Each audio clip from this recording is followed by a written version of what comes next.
வணக்கம். அபிராமி அந்தாதி. அறிந்தேன் எவரும் அறியா மறையை அறிந்து கொண்டு செறிந்தேன் உனது திருவடிக்கே திருவே.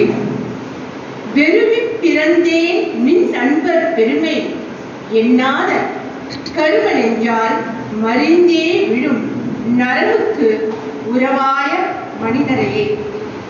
இதுக்கு அபிராமி அந்தாதியோட பட்டர் இதோட விளக்கத்தை அவரோடு இதுலயே என்ன சொல்லியிருக்காருன்னு கேட்டாங்கன்னா, தீயவர்களை கண்டால் பயந்து ஓட வேண்டும் என்றார். படித்தவர்தான், அறிவாளிதான், அம்பாளின் அருள் பெற்றவர்தான். இருந்தும் தீயவர்களை கண்டால் வெறுவி பிரிந்தேன் என்கிறார். வெறுவி பிரிந்தேன் என்றால் பயந்து விலகி ஓட வேண்டும்.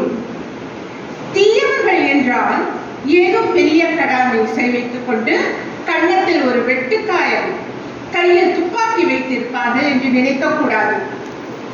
நேரத்தை வீணே செலவழிப்பவர்கள், பொய் பேசி திரிபவர்கள், கோபம், காமம், ஆணவம், பொறாமை போன்ற தீய குணங்கள் கொண்டவர்கள், வெட்டி அரட்டை பேசுபவர்கள், ஒழுக்கம் தவறி நடப்பவர்கள் எல்லோருமே தீயவர்கள் தான். நல்லவர்களோடு சேர்ந்தேன், தீயவர்களை விட்டு விலகினேன் என்கிறார்.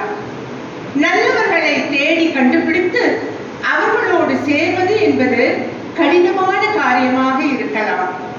தீயவர்களை விட்டு விலகி விடுவது அப்படி ஒன்றும் கடினமான காரியம் அல்லவே. இத அபிராமி பட்டர் கூறியிருக்கிறார்.